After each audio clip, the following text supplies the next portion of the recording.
गर्गाचार्य जी ने कहा परिचय किस बात का?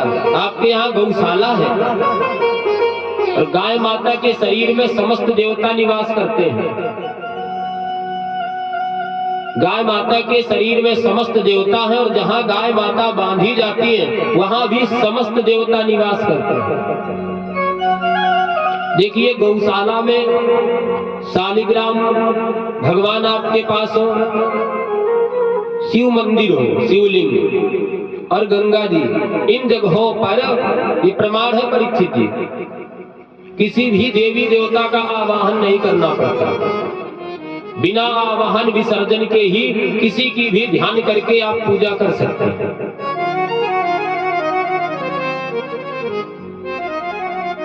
बिना आवाहन विसर्जन आप बस प्रेम से पूजा करिए। गर्गाचार्य जी ने कहा गौशाला में जाकर के हम आसन लगा करके बैठते हैं और आप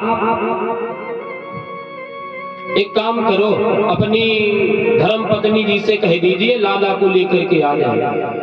नंद बाबा गए और जाकर के यशोदा मैया से कहा हरी महर सुनती हो, बड़े ही अच्छे भूत भविष्य वर्तमान सब कुछ जानने वाले श्री गर्गाचार्य जी महाराज आए हैं। जगत गुरु गर्गाचार्य जी, उस समय के जगत गुरु थे गर्गाचार्य जी। जगत गुरु गर्गाचार्य जी आए हैं। यशोदा मैया ने कहा हमने भी इनका बहुत नाम सुना है। दोनों माताओं ने बड़े ही प्रेम के साथ में लालाओं का श्रृंगार किया।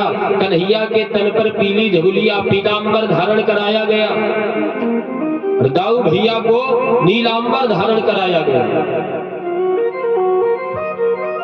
दोनों माताएं लेकर के चली। यशोदा मैया ने कहा कि बहन इन बाबा जी का बहुत नाम सुना है, आज इनकी परीक्षा लेनी चाहिए। रोहिणी मैया ने कहा कि क्या परीक्षा लेंगे? परीक्षा ये लेंगी कि देखो बहन आप हो सांवरी, मेरो लाला सांवरो, मैं गोरी और आपका लाला गोरा। एक काम करते हैं परस्पर लालाओं की अदला बदली कर लेते हैं। देखते हैं कि अगर जानकार होंगे तो जान जाएंगे और नहीं तो समझेंगे कि ऐसे ही झूठ मूठ में खड़िया का तिलक लगा के आ गए बड़ा भारी। जैसे ही दोनों माताएं गर्गाचार्य जी के सामने पहुंची, गर्गाचार्य जी ने जैसे ही देखा हो यशोदा मैया की गोद में रोहिणी नंदन, रोहिणी मैया की गोद में यशोदा नंदन, तुरंत ही यशोदा मैया की तरफ उंगली उठाई। यशोदा मैया ने इशारा किया रोहिणी मैया को, देखो मैंने कहा था कि नाम बड़े दर्शन थोड़े हैं। अरे बड़ा बेटा आपका है, आपकी तरफ उंगली करना चाहिए। लेकिन जब गर्गाचार्य जी बोले तो दोनों माताओं की आंखें खुली की खुली रह गई। गर्गाचार्य जी ने कहा अरे यशोदा आप जो अपनी गोद में बालक लिए हो ये आपका बालक नहीं है। यशोदा मैया ने कहा तो फिर किसका है?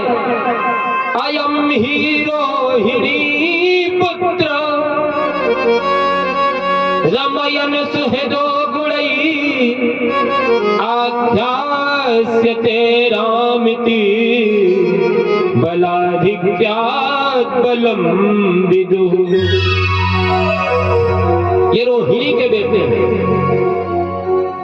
और अपने गुणों के द्वारा सबके हृदय में रमण करेंगे। आख्यास्यते रामिति, और इनका नाम होगा राम। परीक्षित जी रमयत इति राम, रम क्रीडायाम धातु से शब्द बना, जो अपने गुणों के द्वारा सबके हृदय में रमण करे राम। इनका एक नाम बल भी होगा, क्यों? बलाधिक्यात् बलम विदुः, इनमें बल बहुत होगा। तो कुछ भक्त दोनों नामों को जोड़ करके इन्हें बलराम कहेंगे। बोल बलराम जी महाराज की जय। यदूनाम पृथक भावात संकर्षण संकृता, यदुओं के पृथक भाव में होकर के कोई कोई इन्हें संकर्षण बताएंगे। क्यों? क्योंकि ये देवकी के गर्भ से कर्षण करके माता रोहिणी के गर्भ में स्थापित किए गए। जो इस बात को जानता होगा वो इन्हें संकर्षण कह करके बुलाएगा। जैसे ही कन्हैया की तरफ देखा, ओहो ये तो साक्षात भगवान है। जैसे ही गर्गाचार्य जी ने कहा, नंद बाबा आपका जो लाला है ये साक्षात, भगवान ने इशारा कर दिया, बताना नहीं। भगवान ने इशारा किया, बाबा का है को अभी ये समझते हैं कि लाला है तो सब कुछ खिलाएंगे, मक्खन मिश्री रोटी दूध दही सब। अगर आपने कह दिया कि भगवान है तो श्रोताओं सभी जानते हो भगवान की कितनी अच्छी दशा है। बहुतायत घरों में तो सवेरे सवेरे सिर्फ 2 अगरबत्ती, शाम को 2 अगरबत्ती, बहुतायत घरों में। जितना भी दुनिया भर का दिमाग होता सब भगवान ही के साथ लगाया जाता है। पूरा व्यापार भगवान के साथ किया जाता है।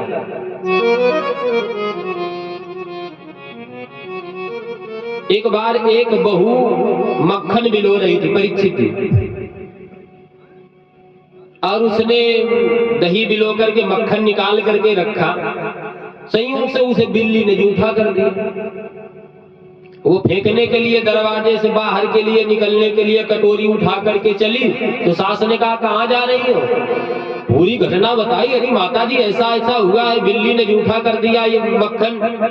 सासू बोली, पागल कहीं की, तेरी अकल में पत्थरा पड़े है का? बोले क्यों? अरे तुम इस मक्खन को हमें लाओ, अपनी तरफ नहीं से नैनू कहते हैं, हमें लाओ और हम इसे गर्म करके भगवान की आरती के लिए घी बना लेंगे। जय हो। तो जितना दिमाग लगता है भगवान। एक जगह मंदिर में माताएं बैठी ढोलक बजा रही थी। अच्छा, माताएं ढोलक बजाएं तो फिर देखो 4-5 माताएं ढोलक को घेर के ऐसे बैठेंगी कि जैसे ढोलक भगी जा रही हो। क्यों परीक्षित जी? हम एक जगह मंदिर में गए, काफी लोग और थे, देखा तो 10-20 माताएं, और कुछ माताएं तो ढोलक में चम्मचे ही पटके डाले। गाँव में क्या, माँ मुरादें पूरी कर दे, हलवा बांटूंगी। तो हमारे साथ एक संत जी थे, उन्होंने कहा कि अगर मुराद पूरी ना हुई तो बाद वाली भी तो व्यवस्था बताओ। तो फिर ना, तो पहले भगवान आप दीजिए, फिर हम आपको देंगे। जैसे कोई दुकान पर दुकानदार के सामने कोई ग्राहक बड़े अच्छे होते, पहुंचते हैं और जाकर के कहते कि पहले वस्तु दो, इसके बाद में हम आपको रुपया देंगे। तो सब भगवान के साथ। भगवान ने कहा, अरे बाबा बचाओ, अभी ये बेटा समझेंगी तो पूरा सत्कार होगा। बता दिया भगवान है तो पता नहीं कब अलमारी में बिठा दिए जाएं।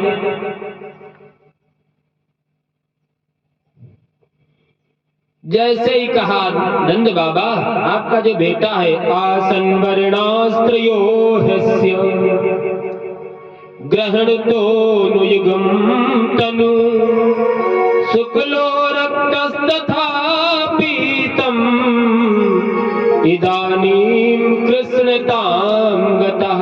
हर युग में इन्होंने रंग बदले, पहले शुक्ल हुए, फिर रक्त हुए, पीला वर्ण धारण किया, अब की बार कृष्ण वर्ण काले होकर के आए, जिनका नाम होगा श्री कृष्ण चंद्र जी महाराज। और इनके बड़े नाम होंगे, बहूनि संति नामानि रूपाणि चासु तस्य ते। बहुत नाम होंगे, इनके नाम अनेक अनूपा, इनके नाम